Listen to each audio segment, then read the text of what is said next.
Class 9th, I'm Neha Singh, your science teacher is here again to tell you something more interesting topic now, right, related to your motion chapter in the part 5th of this video, that is the topic that is acceleration. Hope you come to know about speed and velocity very easily. Let's move to the acceleration then. What is acceleration? The idea of acceleration develops from the situation in which a body travels with non-uniform velocity. The velocity of the body changes during the course of the motion continuously. So, if the velocity is changing continuously with respect to time, so here comes the idea of the acceleration, which is defined as the rate of change of velocity with time. And I have already told you, if rate comes here, then there will be in the formula that will be divided with the time. So change its velocity. How can we come to know about the change? The first initial velocity and the final velocity. If we subtract the final velocity from the initial one, we can easily get the answer that how much it is changing, the amount it is changing. So acceleration is difference between the final velocity and the initial velocity per time taken, according to the time taken. So the formula will become acceleration is equals to change in velocity upon time taken. Acceleration, we define it acceleration as A. The symbol of acceleration is A. Change in velocity is V, that is the final velocity, and U, we define the initial velocity with the symbol U, divided by the total time taken during the course of its motion in which it's changing its velocity. So this will be the formula for the acceleration, that is A is equals to V minus U upon T.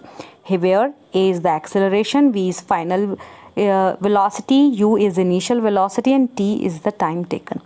Since velocity change is dependent on the direction, so because obviously velocity is vector quantity, so acceleration of a body is directly dependent on this velocity factor.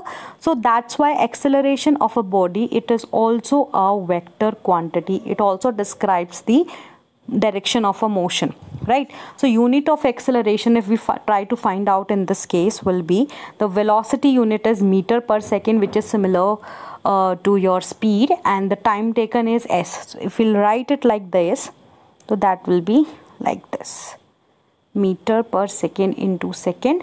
So the final will be meter per second square.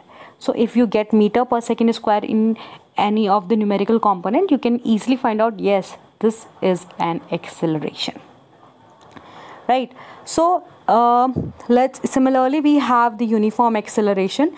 If a body is having, if it travels in a straight line and its velocities increases, but change in the velocity comes out to be in equal amount in equal interval of time. So in other words, we can say that it is changing the uniform acceleration in its velocity. So it's changed at a uniform rate, then we call it a uniform acceleration. For example, the motion of a bicycle going down the slope of a road when the rider is not pedaling and the wind resistance is negligible, so is also an example of uniformly accelerated motion. Or we can say if you drop something from the height, so the acceleration that is generated over there, it is uniform because velocity changes occurs uniformly in that. Non-uniform acceleration, if a body has non-uniform acceleration, so if a body increases its velocity by unequal amounts in given equivalent interval of time, then it will be a non-uniform acceleration. Normally if the car is moving on a busy road, you can say that it's a crowded place, so you will have a non-uniform acceleration. So here comes one more point. Acceleration formula is V minus U upon T. If V is greater than the U, final velocity is greater than the U, yeah, that means you will get the unit in the positive mode, right? That is the change in velocity in this case will be positive acceleration, and we'll call it a positive acceleration. The positive quantity will get. But if this A v minus u. In this case, if the u is more as compared, the quantity of the u initial velocity is more as compared to the final velocity. For example, if a body is moving with a velocity of 5 meter per second and stops after 7 seconds, so that means after 7 seconds the velocity will become 0 because it gets stopped. So no retardation, the final velocity will be 0 in this case, and you will get the answer as minus 5 by 7 seconds in this example. So if we are getting the acceleration in the minus sign, with the minus sign negative, right, so then we can say that it is the negative acceleration, or it is also known as the retardation, or it is a deceleration. So if the velocity of a body increases, the acceleration is positive.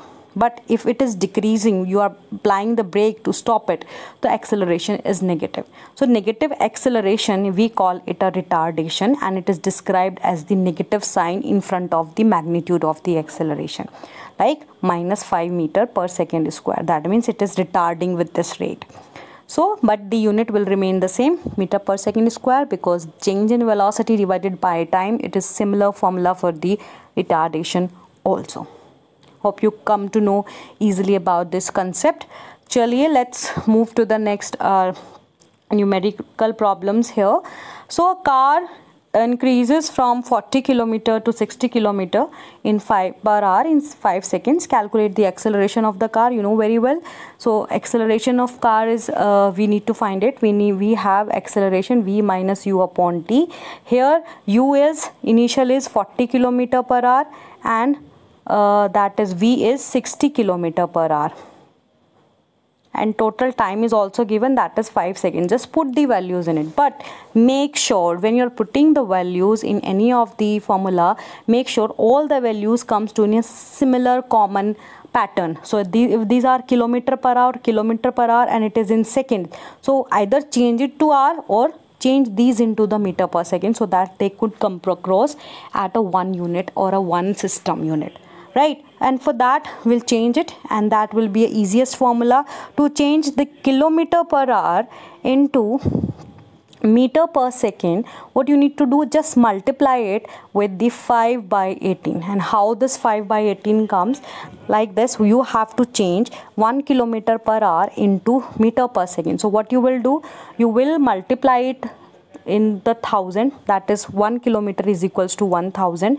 and 1 hour having 60 into 60 seconds. So if you cancel all of these, like 3 and here 5, 2 5s are 10, 2 3s are 6, so you will get the value as 5 by 18.